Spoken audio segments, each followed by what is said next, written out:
오늘 우리가 읽은 본문 말씀인데, 형제들아 너희도 함께 나를 본받으라 라고 말씀을 합니다. 여기서 나를 본받으라고 하는 건 뭐 할례하고 뭐 이런 육신의 자랑 이런 게 아니라 오직 예수 그리스도를 믿음을 통해서 의롭게 된다라고 하는 그런 신앙 고백이 바울의 고백이잖아요. 그 고백과 같이 너희도 나를 본받으라 라고 지금 말씀합니다. 그리고 너희가 우리를 본받은 것처럼 그와 같이 행하는 자들을 눈여겨보라. 많은 사람들이 예수 믿는다고 하지만 진짜인지 가짜인지를 잘 눈여겨보라. 예수 믿는다라고 하지만 그러나 실상은 정말 하나님 예수를 믿는 자들이 아닌 경우들이 많이 있으니 눈여겨서 잘 자세히 봐야 한다라고 그렇게 지금 말씀을 전합니다. 그러면서 더 나아가 내가 여러 번 너희에게 말하였거니와 이제도 눈물을 흘리며 말하노니, 정말 간절히 눈물을 흘리며 너희들에게 말한다라고 이야기합니다. 그러면서 여러 사람들이 그리스도의 십자가의 원수로 행하느니라. 자기들은 하나님을 믿고 뭐 구원받았다라고 하지만 실상 그들이 하는 짓은 그리스도의 원수 대적 노릇을 하고 있다라고 이야기합니다. 여러분, 이건 이 시대에도 이런 자들이 수없이 많다라는 사실을 잊지 않기를 이 시간 축복합니다. 자기들이 뭐 하나님을 믿는다고 뭐 주의 일을 한다라고 하지만 실상은요, 그리스도의 원수로 행하는 자들, 그런 자들이 참 많습니다. 다시 한번 여러분, 정확하게 제대로 된 신앙의 여정 달려가는 우리 모두가 되기를 이 시간 주님의 이름으로 축복합니다. 그러면서 그들의 마침은 멸망이요. 그들이 왜 원수 노릇을 하는가? 결국 그들의 마침은 멸망, 지옥일 것이다. 그리고 그들의 신은 배요. 그들의 섬기는 신은 하나님, 예수님이 아니고 배다. 자기 배불리려고 하는 그런 것이고, 더 나아가 그 영광은 그들의 부끄러움에 있고 땅의 일을 생각하는 자라고 이야기합니다. 그들은 땅의 일을 생각하는 자라고 이야기합니다. 자, 여러분, 오늘 드디어 우리나라의 새로운 대통령이 이제 직무를 시작했습니다. 어제 그리고 이제 우리나라 대통령이 뽑혔습니다. 어제 마침 저희 목사님들하고 이 시찰의 목사님들하고 날이 정해져서 어딜 잠시 같이 다녀봤는데요. 거기 보면 뭐 여러 그런 지역의 목사님, 저는 강원도 쪽이잖아요.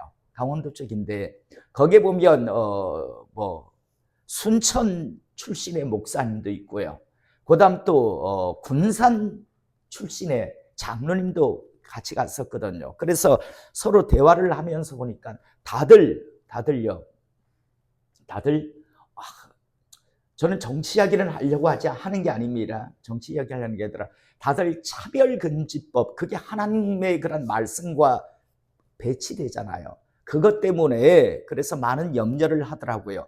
다 뭐 순천이면 전남 쪽 목사님이고 군산이면 전북 쪽 장로님인데 얼마 전에도 저희 동기 단톡방이 그런 글이 한번 올라와서 막 굉장히 좀 논쟁이 심했습니다. 어떤 목사님이 그 차별금지법에 대해서 영상을 올렸어요. 이거 큰일 났다. 이거 자칫 잘못하면 어떤 당의 어떤 후보가 만약에 혹시 대통령이 된다면 이 차별금지법이 지금 공약으로 나와 있는데 자기가 대통령이 되면 그걸 하겠다라고 시행하겠다고 이미 공약으로 이미 나와 있으니 이게 참 문제다라고 이렇게 영상을 하나 올렸어요. 동기 목사님 중에 한 분이. 그러니까 밑에서 댓글이 올라오는데 난리가 났어요. 왜 목사들 모임에 이런 정치적인 글을 올리냐라고 하면서 막 난리가 났어요. 그러자 또 밑에 댓글이 뭐라고 붙었는가 하면 이건 정치 이야기가 아니지 않느냐. 우린 목사들이다. 비록 동기 모임이지만 우린 다 목사들 아니냐. 목사인데 이 차별금지법은 하나님의 말씀과 상충되니까 서로 대립이 되니까 이건 정치 이야기를 하자고 하는 게 아니라 신앙 이야기 아니겠느냐라고 하면서 또 글을 올리고요. 하여튼 이래서 뭐 중간에 뭐 꼴 보기 싫다고 뭐 탈퇴하 나가고요. 자기가 막 뭐 나가겠다고 나가고 하여튼 그래가 좀 시끄러웠어요. 그 문제는 결론이 안 나거든요, 서로. 어제 저녁에 어쨌든 차별금지법에 대해서 이제 시행을 하겠다라고 하는 후보가 이제 우리나라 대통령이 됐잖아요. 저는 어제 사모님과 그런 이야기를 했어요. 저는 분명한 건 있습니다. 뭐냐면 여러분 각 나라의 어떤 대표 어떤 뭐라고 합니까? 우리나라 같은 경우는 대통령이죠. 그런 사람들인 건 하나님의 주관하에 있어 된다라는 걸 저는 믿습니다.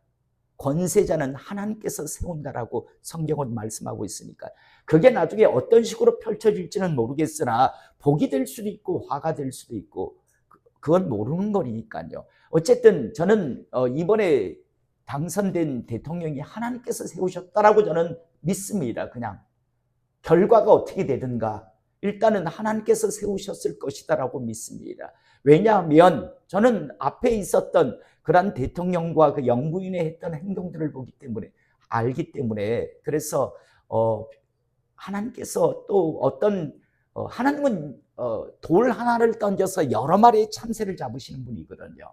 그러니까 하나님이 어떤 경륜이 있을 것이다라고 저는 믿습니다. 하나님의 계획에서 하나님께서 이번 대통령을 세우셨다라고 저는 믿습니다. 그런데 저는 어제 의아해한 건요. 여러분, 이 작은 대한민국이지만 복음화율이 제일 높은 지역이 어디일 것 같습니까? 어느 지역이 교회가 제일 많고 예수 믿는 사람이 인구 비례를 할 때 가장 많은 지역일까요? 어느 지역일까요? 차 집사님 어느 지역일까요? 예, 맞습니다. 전남, 전북이요. 복음화율이 제일 많습니다. 심지어 제가 예전에 그쪽 지역에 방문했을 때 저하고 대화하시는 분이 그런 이야기를 하더라고요. 커피숍보다 교회가 더 많대요. 전남, 전북은요. 그러니까 어느 지역보다 여러분 복음화율이 제일 떨어지는 데가 경상도 쪽입니다. 복음화율이 제일 높은 지역이 전라도 지역입니다. 전남, 전북이요. 전 그런데 하나의 의문점을 하나 가져요. 몰라요. 그분들도 저하고 같은 하나님께서 세우신다 뭐 이래가지고 세워지는 건 하나님이 하신다라고 저는 하지만 어제 보니까 80 몇 프로가 나왔더라고요. 80 몇 프로가. 분명히 그쪽 지역에 예수 믿는 사람이 그렇게 많은데 저분들은 어떤 생각을 하셨을까라는 생각을 해봤어요. 분명히 80 몇 프로를 갖다가 지지를 받은 분이 이번에 대통령이 됐잖아요. 그쪽 지역에서 뭐 80 몇 프로. 이쪽은 어쨌든 차별금지법에 대해서 반대한 장로님이었잖아요. 그런데 10%가 채 안 나왔더라고요. 뭐 9% 정도 나왔더라고요. 저쪽은 82%인가 나왔던데 저는 사모님하고 그런 이야기 했어요. 아니 저쪽에 그렇게 교회가 많고 예수 믿는 사람들이 그렇게 많은 지역이 저 지역인데 80 몇 프로가 나왔을 때는 분명 예수 믿는 사람들도 가서 분명히 투표를 어마어마하게 많이 했을 텐데 차별금지법이 하나님 말씀과 저게 얼마나 이렇게 충돌하는가 모를까? 저분들의 생각은 어떤 생각이었을까라는 의문을 제가 한번 가졌어요. 뭐 잘했다 잘못됐다 뭐 지금 정치 이야기하자는 게 아니라 신앙 이야기하는 겁니다. 예수 믿는 사람들이 그렇게 많은 지역에서 동성애를 합법화 시키겠다고 하는 그 후보를 향해 80%가 넘는 그런 사람들이 그 지역에서 투표를 해서 찬성을 했는데 그러면 그분들의 신앙은 무엇일까? 그분들의 신앙의 기준은 무엇일까? 이런 생각을 참 많이 했습니다. 80 몇 프로가 투표를 했다면 그중에 거의 한 40% 절반 이상은 분명 예수님 믿는 사람들일 텐데 80 몇 프로가 나올 때는 그분들이 분명 그래 동성애를 지지하겠다 동성애를 합법화 시키겠다라고 하는 그 공약을 분명히 들었을 거예요. 알았을 거예요. 그런데도 어떻게 그 사람에게 그 후보에게 투표를 할 수 있었을까? 신앙의 양심에 걸리지 않았을까? 충돌하지 않았을까? 80 몇 프로가 나올 때는 목회자들도 분명 찍었을 거라고 생각해요. 그분을 뽑았을 거라고. 그러면 그분들의 신앙과 그분들의 삶은 어떤 것일까? 이런 생각을 혼자서 곰곰이 했어요. 분명 이쪽 지역에 있은 함께 어제 만났던 장로님, 목사님들, 순천 출신의 목사님, 순천고를 나왔다고 본인이 하더라고요. 그리고 저쪽은 저쪽에 군산 장로님인데, 차별금지법 때문에 안 되지요 라고 하면서 분명히 우리 식사할 때 같이 그런 대화를 했거든요. 역시 신앙 지역이 문제가 아니라 예수 믿는 사람들은 그 신앙관이구나, 말씀의 기준을 가지고 이렇게 판단들을 하시는구나 라고 하면서 어제 그런 대화를 서로 나누었는데, 어제 저녁에 그 82%인가 이렇게 쫙 뜨는 걸 보면서 굉장히 여러 가지 의문점을 많이 가졌어요.